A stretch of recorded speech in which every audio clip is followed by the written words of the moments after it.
Hello students, आज हम लोग आपके बीएसटी का यूनिट 9 फाइनेंशियल मैनेजमेंट के बारे में पढ़ेंगे। तो आपका फाइनेंशियल मैनेजमेंट का मतलब क्या होता है? Financial management is that area of business management devoted to a judicious use of capital and a careful selection of source of capital in order to enable and spending unit to move in the direction of regarding its goal। तो जो आपका financial management है वो क्या है? एक तरह का उस एरिया में काम करता है उसके बिजनेस के, जो कि आपके कैपिटल को कलेक्ट करने के लिए, यानी इकोनॉमिक्स ट्रांजैक्शन से रिलेटेड है, जो सोर्स ऑफ कैपिटल सेलेक्ट करता है कि किस बिजनेस की नेचर के हिसाब से, उसके साइज के आधार पर और उसके रीपेबल कैपेसिटी के आधार पर वो क्या करता है, वो कैपिटल को चूज करता है, उसको इकट्ठा करता है और फिर उसी डायरेक्शन में जिस ऑब्जेक्टिव के लिए उसको कलेक्ट किया गया है उसको खर्च करता है। तो ये हमारा जो पूरा जो ऑपरेशन है या फंक्शन है, इसको हम लोग फाइनेंशियल मैनेजमेंट के नाम से जानते हैं। अब objective of the financial management, इसके ऑब्जेक्ट क्या होते हैं, इसका उद्देश्य क्या होता है? पहला, इंक्रीज इन प्रॉफिट, यानी प्रॉफिटेबिलिटी को बढ़ाना चाहता है। रिडक्शन इन कॉस्ट, यानी कि खर्चों को कटौती करना चाहता है। रिस्क मिनिमाइजेशन, यानी बिजनेस में तो अनसर्टेनिटी होती है और उसको खत्म तो नहीं किया जा सकता, बट उसको मिनिमाइज किया जा सकता है। फाइनेंशियल कंट्रोल, जिस ऑब्जेक्ट के लिए जितना फंड क्रिएट किया गया है उसको कंट्रोल करना कि उससे ज्यादा ना हो। कैपिटल बजटिंग, तो कैपिटल जो होते हैं दो तरह की होती हैं, एक जो आपका एसेट के लिए और एक कंपनी को चलाने के लिए वर्किंग कैपिटल। तो उसको बजटिंग करना कि किस कहां पे कितना खर्च करना है, तो ये क्या कहलाता है? कैपिटल बजटिंग होता है। फिर तीसरा चीज जो इसमें आता है, importance of the financial management. Financial management की इंपॉर्टेंस क्या है? पहला, basis of success of the enterprises. किसी भी ऑर्गेनाइजेशन के लिए जो आपका फाइनेंस होता है वो ऑक्सीजन का रोल प्ले करता है, तो उसको सक्सेस करने के लिए इसका स्ट्रांग होना जरूरी है। Best utilization of available resources, तो जितने भी हमारे पास रिसोर्सेज हैं उसको मैक्सिमाइज यूज करना जिससे कि प्रॉफिट को मैक्सिमाइज किया जा सके।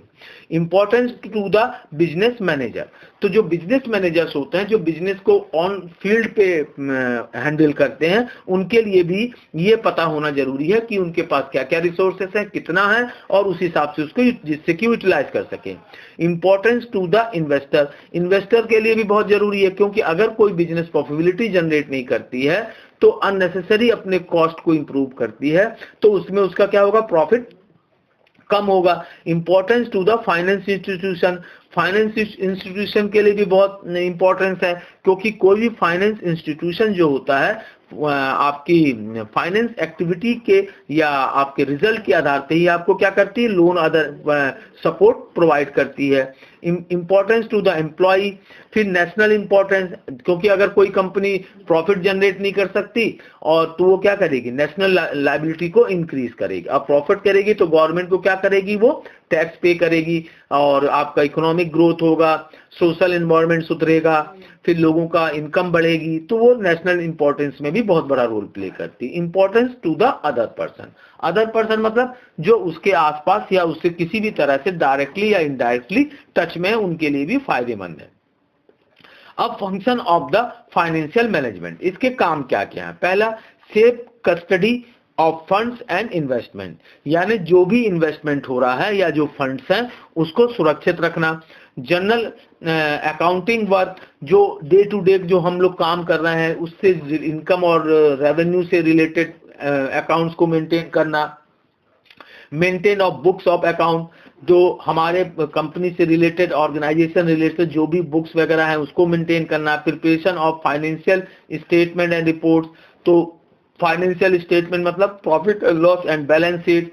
Auditing of books accounts, company के जो ऑर्गेनाइजेशन के बुक का ऑडिटिंग कराना कि कहीं कोई अनफेयर वर्क तो नहीं हो रहा है। Cash management, day to day cash की जरूरतों को फुलफिल करना।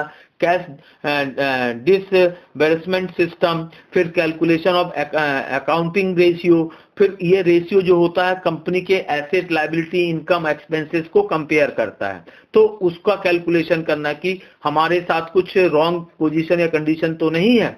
तो ये सारे फंक्शन है बिजनेस मैनेजमेंट के। अब बारी आती है meaning of the financial planning. Financial planning को हम लोग क्या कह सकते हैं? Financial planning pattern function of finance and includes the determination of firm financial objective, financial policies and financial producer.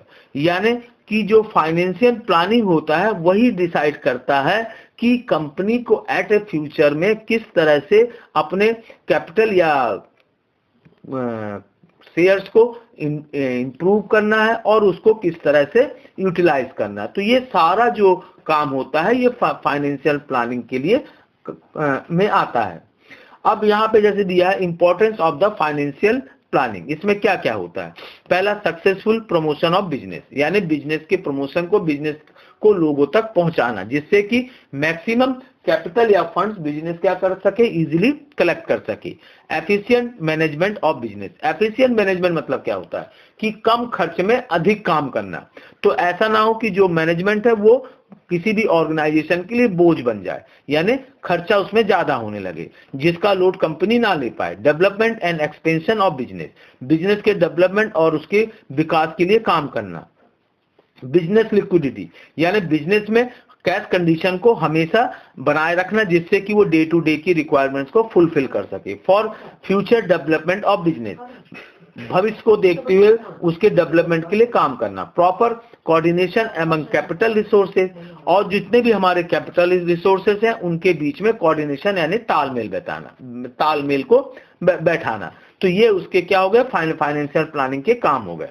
फिर characterize of the ideal financial planning.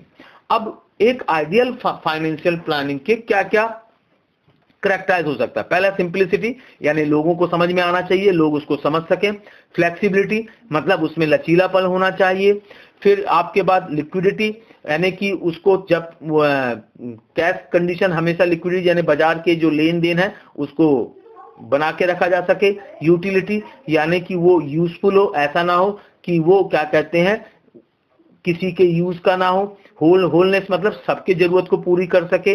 Economical मतलब सस्ता होना चाहिए। तो ये एक आइडियल फाइनेंशियल प्लानिंग के पार्ट्स हैं।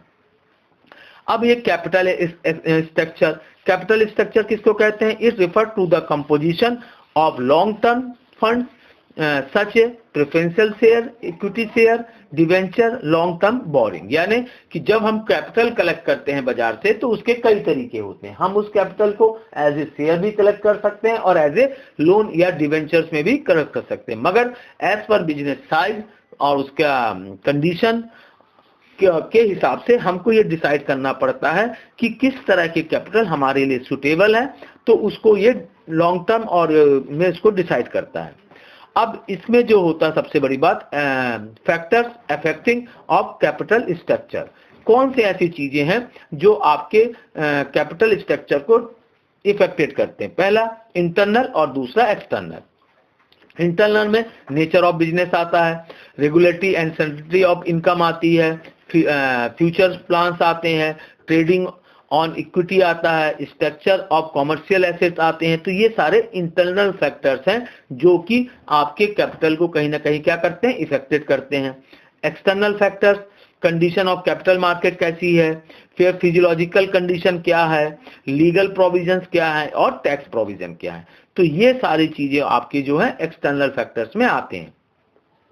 अब बारी आती है कैपिटलाइजेशन। कैपिटलाइजेशन किसको कहते हैं? It refer to the act and deciding in advance the quantum of fund requirements of a firm and its pattern and administration of capital in interest of firm। तो इसको हम लोग कहते हैं कैपिटल, यानी कि हम अपने जरूरत के हिसाब से, अपनी कैपेबिलिटी के हिसाब से फर्म जब अपने कैपिटल को डिसाइड करती है तो उसको हम लोग क्या कहते हैं? कैपिटलाइजेशन कहते हैं। अब meaning of over capitalization, over मतलब क्या होता है कि जब जरूरत से ज्यादा आ जाए। An enterprises is said to be over capitalization when its earning are not large enough to yield a fair on the amount of stock and bonds that have been issued or when the amount of securities outstanding exceeds the current value of asset। यानी जब हम कोई भी firm अपने capital जितना उसने collect किया उस हिसाब से वो प्रॉफिटेबिलिटी को जनरेट नहीं कर पाती है तो उसको हम लोग ओवर कैपिटलाइजेशन के नाम से जानते हैं। अब इसके कॉज क्या क्या होते हैं ओवर कैपिटलाइजेशन के? पहला, over estimate of income on promotion period, जब हम जरूरत से ज्यादा अपने प्रॉफिट को काउंट करते हैं। दूसरा, लिबरल डिविडेंड पॉलिसी, यानी कि जो हमारी जो डिविडेंड पॉलिसी है डिस्ट्रीब्यूट करने शेयर होल्डर्स को, वो लिबरल हो जाए। हाई इंटरेस्ट ऑफ लोन, जब जो हमने मार्केट से जो कैपिटल लोन लिया है उसके रेट ज्यादा हो जिससे कि हमारा प्रॉफिट का मैक्सिमम एरिया पार्ट वहीं चला जाए।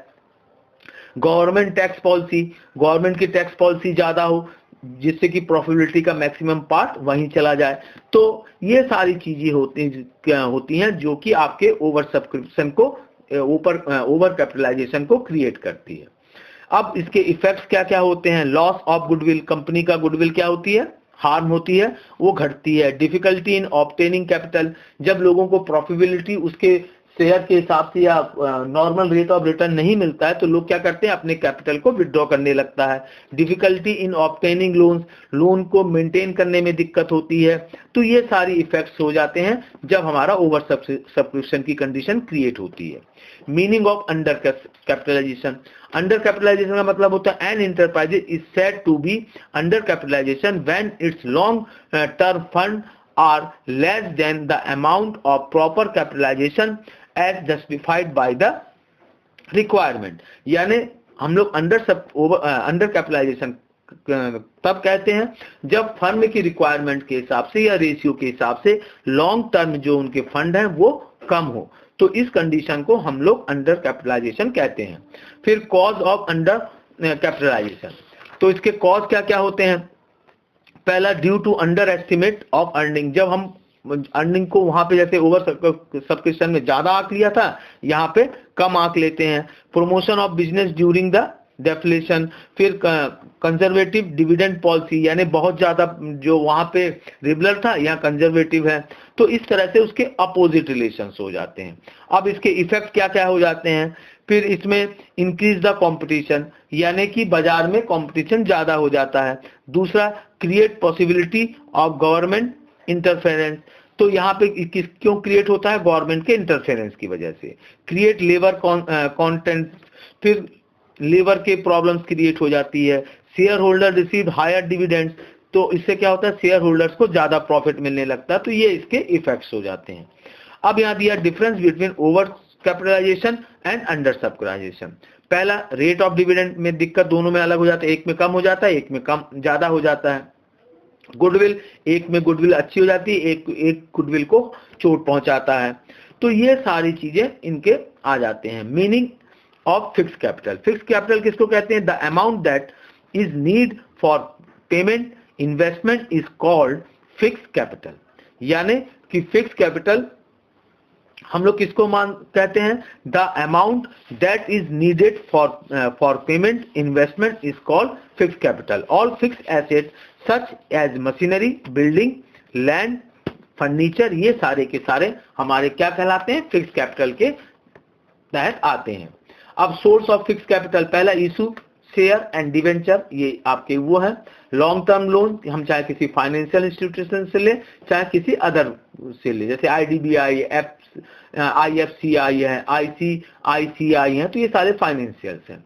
अब factor affecting of the fix capital, requirement fix capital depends upon the nature of industry, यानी जिस तरह की इंडस्ट्री होगी उसी के हिसाब से आपके फिक्स कैपिटल भी डिसाइड होते हैं। प्रोविजन फॉर इंटेंजिबल एसेट, तो हमारे जो दो तरह के एसेट, टेंजिबल एंड इंटेंजिबल, तो इंटेंजिबल एसेट के वे में भी डिसाइड होते हैं। अब इसके इंपॉर्टेंस क्या है? Fix capital has a great importance of any company. Fix क्या कहते हैं? Financial arrangement, fix capital is the basis of the any industry.